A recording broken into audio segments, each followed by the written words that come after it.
Yo, what's up mga kawapan natin dyan? Andito tayo ngayon ulit sa panibagong video kung saan tayo ay magre-review naman about sa smartwatch na pinili natin, which is Make Your Life Easy with Smartwatch Realme Watch 5.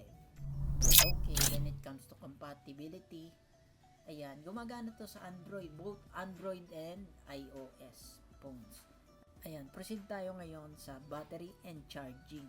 And meron siyang 460 mAh battery. Sasabi natin maliit siya, pero for a smartwatch, okay na siya. Tatagal na yung battery niya kasi mataas na yan para sa isang smartwatch. Ayan, tumatagal to up to 16 to 20 days battery life. Depende sa paggamit pa din yan. Magnetic charging, 2.5 hours. Pwede na mapuno yung smartwatch mo. Hindi siyang features. Find My Phone din meron. Kung sakaling ma-misplace mo man yung phone mo, ayan, by just tapping on the feature of your Realme Watch 5, ayan, Find My Phone, and then malolocate mo siya. And then meron din siyang flashlight, timers, and alarms, which is useful talaga. Also flashlight pagka nawala ng kuryente or emergency, light for the meantime, then timers, alarms para pagka may mga kailangan kang gawin, may activity ka sa ganitong oras or house chores, may mga schedule ka, ayan, just magagamit mo talaga siya dito sa timers and alarms. Ayan, meron din siya music and camera control. Pwede nyo ma-access yung music and camera through your smartwatch. Kaya malaking bagay ito.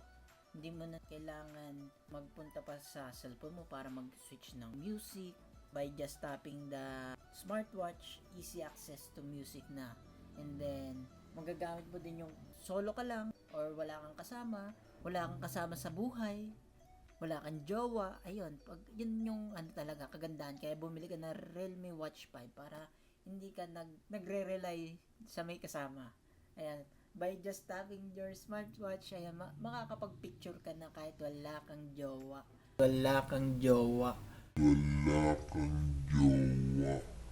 Aray ko! Picture ka pa rin ng solo. Yun, ang kagandahan. Okay, let's proceed on connectivity and smart features ng isang Realme Watch 5. Meron na siyang Bluetooth 5.3 version. And then Bluetooth calling din. Hindi na masyadong hassle. And then meron na din siyang independent GPS with 5 GNSS. Ito yung independent GPS. Meron siyang built-in na GPS chip. Ang 5 GNSS, ang GNSS ay Global Navigation Satellite System, which is itong features na to is magiging accurate or precise talaga yung kung nasan yung location or kung nasan ka man, matatrack talaga niya. And then meron na din siyang NFC. Acronym nito is Near Field Communication. Ito yung end game talaga ngayon. Kung pwede niyo siyang magagamit as payments for Google Pay, Apple Pay, or anything na ginagamitan ng mga NFC. Meron din siyang compass sensor, kaya hindi ka maliligaw kung naliligaw ka or may pupuntahan ka, like mag-hiking ka, trail, sa mga gubat-gubat, ayan, magagamit mo yung compass and sensors. Dito makikita yung menstrual period mo, fertile window, ovulation days, ayan, kung kailan siya magiging malibog. Meron din siyang body energy and women's health tools. Bilan nyo na yung mga girlfriend nyo para ma-monitor nyo. Malalaman nyo pagka yung tools ay nagpakita na parang malapit na magkaroon ng mens yun. E di, malalaman mo na kung kailan siya magagalit. Malalaman mo kung kailan ka mag-out. So, dyan ka na.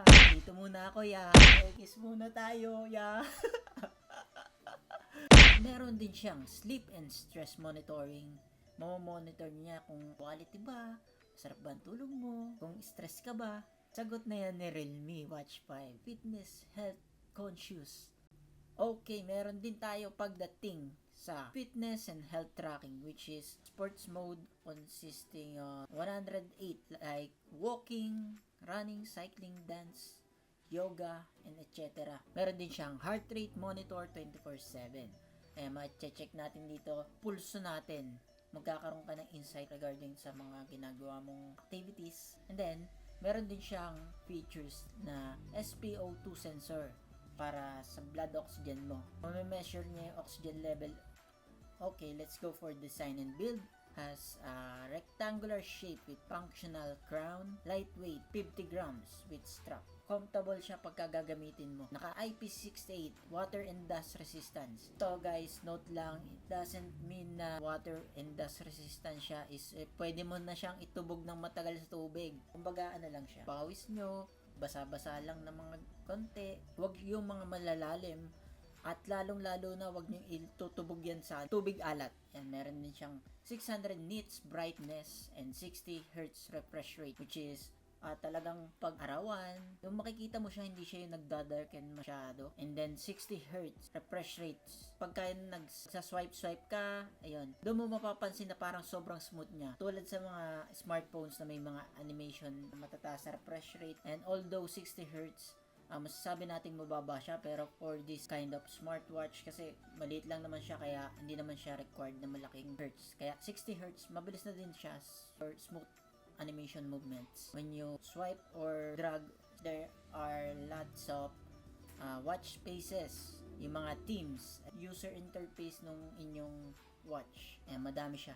Kaya madami kayong pamimilian dyan. And then 302 ppi, ang acronym nito, pixel per inch.